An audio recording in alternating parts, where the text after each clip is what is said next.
आप देख रहे हैं खबर भारती। हाल में बिहार के नए डीजीपी आलोक राज अपने पद पर पदस्थापित होते हैं और मीडिया के सामने रूबरू होते हुए यह बताते हैं कि बिहार में जितने भी अपराधी हैं वह अपने मनोबल को शांत कर लें, वरना प्रशासन उन्हें दुरुस्त कर देगी। लेकिन क्या ऐसा देखने को मिल रहा है? क्या अपराधियों पर अंकुश लगाया गया है? क्या अपराधियों के मन में प्रशासन के प्रति खौफ जाग उठा है? तो चलिए सारे सवालों के जवाब आज की घटना पटना राजधानी इलाके बोरिंग रोड के विषय में हम आपको बताते हैं और आप ही निर्णय कर लीजिए कि बिहार में डीजीपी आलोक राज के आने के बाद अपराधियों पर कितना अंकुश लगाया गया। दरअसल यह जो निजी क्लिनिक की आपको तस्वीरें दिखा रहे हैं, यह डॉक्टर जगदानंद प्रसाद की क्लिनिक है जो कि बोरिंग रोड में स्थित है। दरअसल 50 की संख्या में आज सामाजिक तत्वों ने डॉक्टर जगदानंद प्रसाद के बोरिंग रोड स्थित क्लिनिक एवं नर्सिंग होम पर हमला कर दिया। हथियारों से लैस हमलावरों ने न सिर्फ क्लिनिक में तोड़फोड़ की बल्कि सीसीटीवी कैमरे को भी नुकसान पहुंचा दिया और साथ ही साथ नर्सिंग होम के फर्नीचर भी तोड़ डाले। डॉक्टरों के साथ नर्सिंग होम के स्टाफ और मरीजों और उनके परिजनों के साथ भी काफी मारपीट की गई और सभी लोगों का फोन छीनकर उन्हें जान से मारने तक की धमकी दी गई। डॉक्टर अंशुमान इन सभी घटनाओं के बाद बताया कि हमला उनके घर एवं जमीन पर कब्जा करने की नीयत से हुआ है और जो व्यक्ति अपने गुंडों के साथ उनके नर्सिंग होम में आया था वह अपने आप को कथित तौर पर बिल्डर कहने का दावा करता है। अब यह विद्वान बिल्डर है कौन? चलिए उनके पूरे कुंडली पर हम जोर डालते हैं। दरअसल इस तस्वीर में जिस चेहरे को आप देख पा रहे हैं, इनका पूरा नाम संजीत कुमार उर्फ बिल्डिंग गोप है, जो कि परसा बाजार जिला पटना के निवासी हैं। इस वीडियो में जिस व्यक्ति को प्रशासन गिरफ्तार करके ले जा रही है, यह वही शख्स है, संजीत कुमार, जिसने बोरिंग रोड में डॉक्टर के निजी अस्पताल पर अपने 50 गुंडों के साथ हथियार के बल पर जमीन कब्जा करने की नीयत से धमका था। यह कोई पहला मामला इनके लिए नहीं है। आपको बताते चले कि ऐसे कई आपराधिक मामले हैं परसा थाना में, जिसकी वजह से यह सुर्खियां बटोर चुका है और कई ऐसे जमीन है जहां अपने गुंडों के दम पर कब्जा जमा चुके हैं। प्रशासन में भी कितनी रुसुक है कि परसा थाना में कई मामले उनके खिलाफ दर्ज है, जिसमें से काफी कुछ संगीन मामला भी है। लेकिन प्रशासन की क्या मजाल कि इस बेखौफ अपराधी को हाथ लगा ले। कहीं ऐसा तो नहीं कि परसा थाना की प्रशासन भी इस अपराधी से खौफ खाती हो। चलिए आपको इस अपराधी बिल्डर संजीत कुमार उर्फ बिल्डिंग की इस साल की परसा थाना की घटना हम आपको सुनाते हैं। दरअसल यह मामला 26 जनवरी 2024 की है, जिसमें 3 बीघा 5 कट्ठा जमीन को कब्जा करने का मामला दर्ज है। इस घटना में मोहम्मद अफ्ताब आलम उर्फ हबली, वसीम आलम, मोहम्मद क्यामरुद्दीन उर्फ मुन्ना खान और साथ ही साथ 10 से 12 अज्ञात अपराधी शामिल थे। कब्जा करने के दौरान संजीत कुमार और उनके अपराधी साथियों द्वारा किसान की जमीन पर उसके पूरे फसल को आग के हवाले सौंप दिया जाता है और जब इसकी शिकायत को लेकर किसान थाना पहुंचते हैं तो वहां पैसा के रसूख के कारण किसान की एक भी मदद नहीं की जाती। तब जाकर यह मामला न्यायालय में दर्ज कराया जाता है, जिसकी संख्या 25/31/2024 है, जिसमें सूत्रों का यह भी कहना है कि इस मामले में यह अपराधी अभी भी फरार चल रहा है। वहीं जो दूसरा मामला है जिसकी एफआईआर हमारे स्क्रीन पर देख पा रहे हैं, जो कि वर्ष 2020 बेऊर थाना की है, जिसका कांड संख्या 202-20 है। इस मामले में टुनटुन यादव जो कि प्राथमिक दर्ज करवाते हैं और यह बताते हैं कि उनके ऊपर उनके कुमार कंस्ट्रक्शन में अपराधियों द्वारा ताबड़तोड़ फायरिंग की जाती है, जिसमें राजेश कुमार, जो तस्वीर आप देख पा रहे हैं, जिन्हें मौके पर ही गोली मारकर हत्या कर दी जाती है। हालांकि यह जो ताबड़तोड़ फायरिंग की गई थी, उसका मुख्य उद्देश्य टुनटुन यादव और संजीत कुमार को जान से मारने का था। लेकिन इस घटना के दौरान संजीत कुमार के ड्राइवर राजेश कुमार की मौत हो जाती है और प्रशासन को यह गुमराह करके बताया जाता है कि पंकज कुमार इन सभी के साथ पार्टनर थे। अब परसा थाने में वर्ष 2020 में संजीत कुमार उर्फ बिल्डिंग के खिलाफ जबरन अवैध ढंग से जमीन पर कब्जा करने के लिए एफआईआर दर्ज होती है, जिसमें विरोधकर्ता प्रभात कुमार ने साफ तौर पर संजीत कुमार उर्फ बिल्डिंग के खिलाफ केस दर्ज कराया, जिसका केस संख्या 285/2020 है। इस एफआईआर में यह भी बताया गया है कि जमीन कब्जा करने के लिए अवैध तरीके से नागालैंड एवं अन्य जगह से निर्गत लाइसेंस प्राप्त कर बिहार के पटना जिले में पिस्तौल हथियार खरीद रखा है, जो कि पूर्ण रूप से अवैध है। दरअसल इन भू माफिया का एक काफी बड़ा नेटवर्क है, जो कि 2 पक्षों में काम करता है। एक पद जो कि टुनटुन यादव संभालते हैं और वही दूसरा पद जो कि संजीत कुमार उर्फ बिल्डिंग गोप संभालते हैं।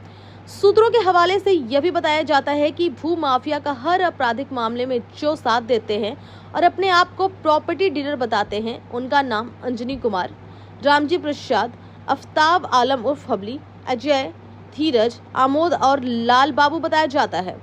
हालांकि आज के बोरिंग रोड की घटना में आशंका यह भी पूरी जताई जा रही है कि यह सभी निम्नलिखित नाम वहां उपस्थित थे और प्रशासन के आने के बाद संजीत कुमार को छोड़कर बाकी सभी अपराधी वहां से फरार होने में कामयाब हो गए। हालांकि पुलिस इन सभी अपराधियों की तलाश जोरों से कर रही है। इस मामले में क्या कुछ प्रशासन कर रही है, आइए आपको सुनाते हैं। मामला ये है कि एसकेपुरी थाना अंतर्गत जो है एक प्रॉपर्टी डिस्प्यूट काइंड ऑफ जो है हम लोगों को प्रिलिमिनरी इंक्वायरी में लग रहा है।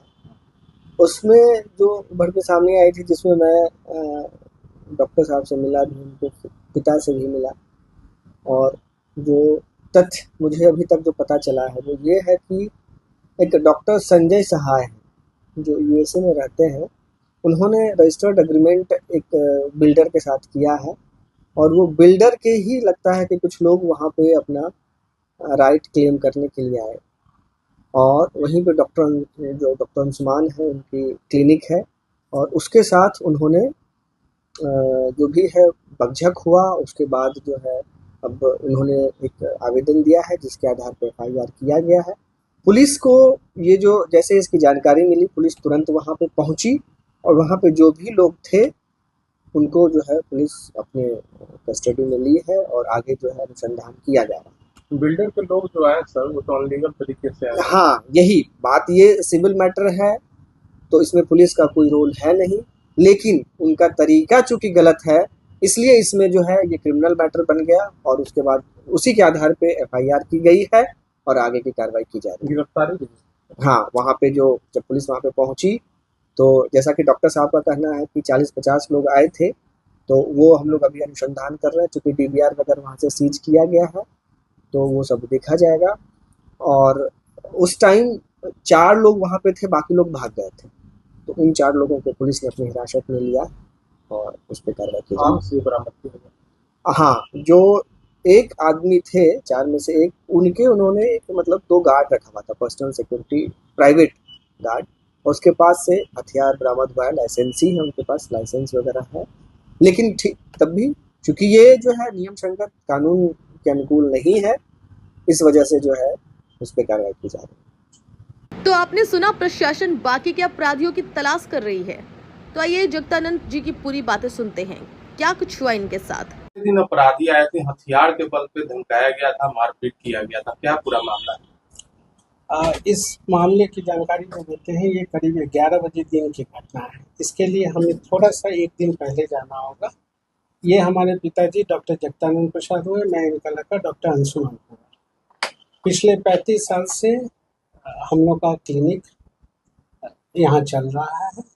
हम ही लोग ये घर की देखभाल कर रहे हैं। ये हमारे ननिहाल की प्रॉपर्टी है और आज तक कोई विवाद इस पर नहीं हुआ है। पिछले साल कुछ लोग आए हम लोग से पूछने लगे कि जमीन विवादित है या क्या है। हम लोगों का आगे आपसे बंटवारा का बातचीत चल रहा है। फिर वो लोग कुछ धमकाने वाली स्थिति में हम लोगों को लाए। उनके तरह से अनेक प्रयास हुए तो हम लोगों ने इसको पुलिस को भी खबर, पुलिस भी आई थी, उनको भी पुकारा, सारा चीज़ समझा दिया गया था, सारे पेपर्स दे दिए गए थे। विजय कुमार सिंह करके एसआई आए हुए थे, उन्होंने पेपर भी उस वक्त ले गया था और सारी गए। उसके बाद से लोग आना बंद कर दिए। परसों रात अचानक एक कॉल हमारे मोबाइल पर आया कि हम आपके शुभचिंतक बोल रहे हैं, करीब 40 से 50 आदमी आपको 10 बजे सुबह में, 10 से 11 बजे सुबह के बीच में आएंगे आपके यहाँ और आपका मकान पर कब्जा करने की कोशिश करेंगे। तो चूँकि रात की बात थी, हम लोग कुछ नहीं कर पाए। सुबह में हम लोगों को सलाह दिया गया कि जो बिहार के सबसे प्रमुख हैं डीजीपी, उनसे आप जाके तुरंत मिल लें इस संदर्भ में। चूँकि पुलिस के पास पहले ही से इस बात की इन्फॉर्मेशन है तो आप उनसे ज़रूर मिलें। तो हम लोगों ने, मैंने और पिताजी ने जाके उनसे सुबह में 8:30 बजे मुलाकात की। उन्होंने हमारे सामने में थाना प्रभारी से कृष्णापुरी थाना से बातचीत की और उनसे हम लोगों की 10